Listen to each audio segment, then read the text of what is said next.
ఇప్పుడు రాష్ట్ర మంత్రివర్యులు పెద్దలు జూపల్లి కృష్ణారావు గారిని మాట్లాడాల్సిందిగా విజ్ఞప్తి చేస్తున్నాను.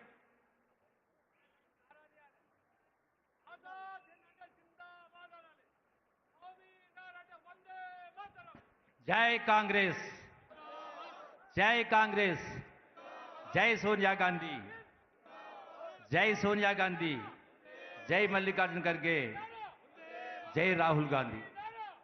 ఈనాటి సభకు విచ్చేసినటువంటి వేదిక పైన ఉన్నటువంటి పెద్దలందరికీ, గ్రామ నుంచి విచ్చేసినటువంటి గ్రామ ప్రతినిధులు, మండల ప్రతినిధులు, జిల్లా ప్రతినిధులు మీ అందరికీ కూడా హృదయపూర్వక నమస్కారం తెలియజేసుకుంటూ, ఈ రోజున ఇందిరమ్మ రాజ్యం ప్రజాప్రభుత్వం నడుస్తూ ఉంది.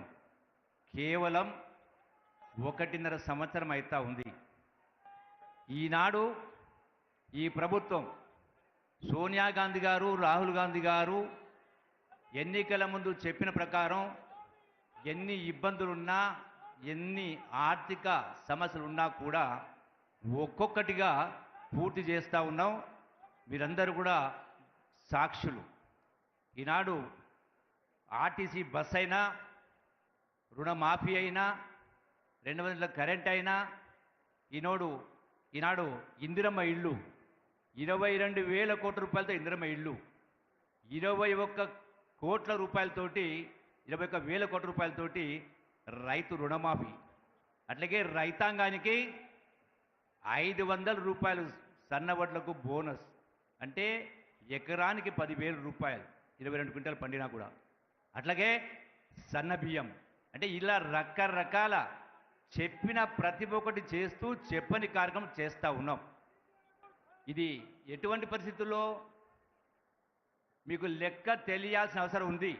ఎందుకంటే ఈ ప్రభుత్వం చేస్తున్నటువంటి సంక్షేమ అభివృద్ధి కార్యక్రమాలతో పాటుగా గత ప్రభుత్వ నిర్వాహకాన్ని కూడా, ఆర్థిక విధ్వంసాన్ని కూడా ఇంటింటికి తీసుకువెళ్లాల్సిన బాధ్యత మనమందరిపైన ఉంది.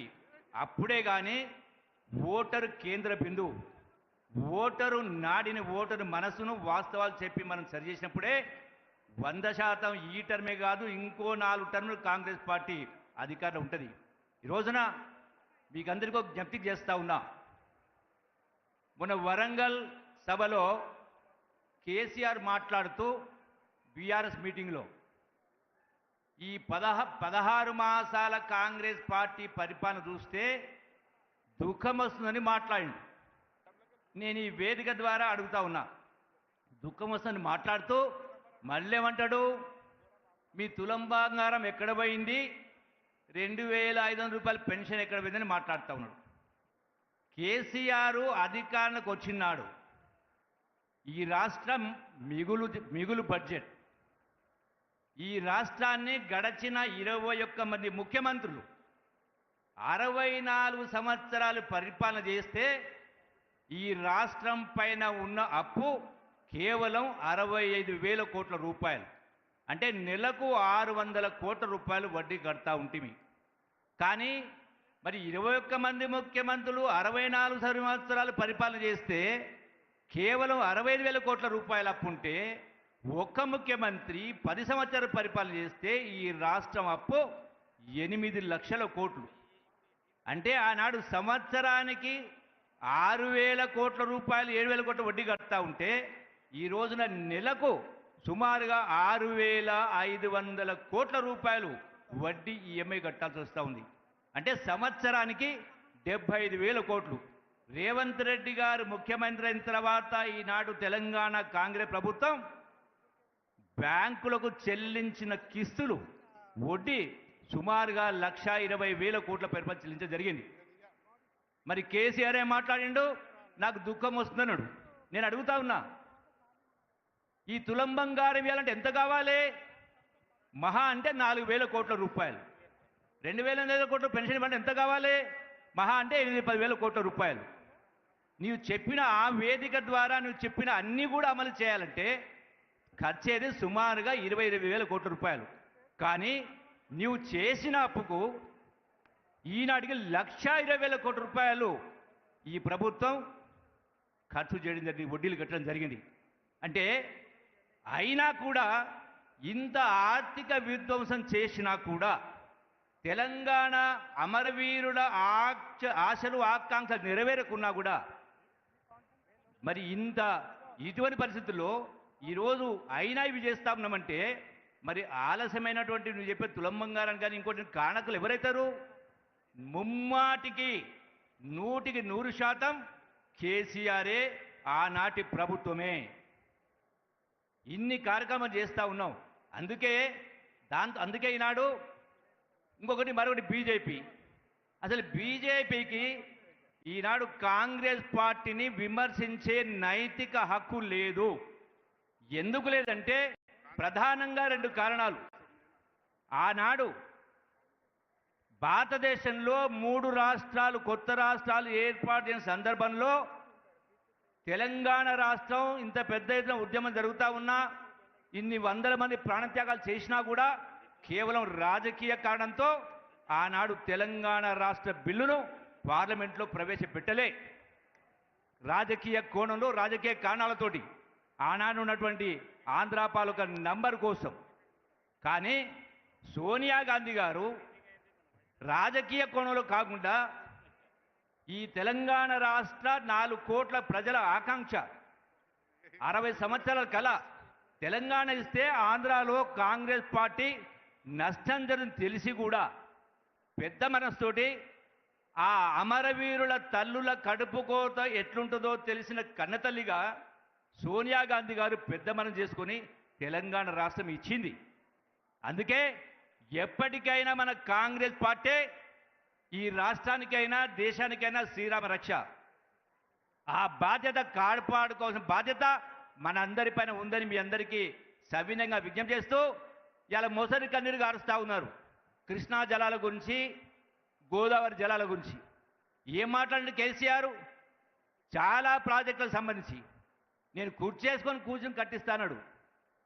వెనకబడి జిల్లా పాలమూరు జిల్లా 10 సంవత్సరాలైంది, ఎందుకు పూర్తి కాలే? మరి 8 లక్షల కోట్లు అప్పు చేసి కూడా పోనీ నువ్వు చెప్పినవేమైనా అమలు చేసినవా? ఇన్ని లక్షల కోట్లు అప్పు చేసి కూడా 10 సంవత్సరాల కింద మీరు చెప్పినటువంటి దళితులకు 3 ఎకరాలు ఇచ్చిండ్రా? నిరుద్యోగ యువతకు 3,000 రూపాయలు ఇచ్చిండ్రా? డబుల్ బెడ్రూమ్లు కట్టించిండ్రా?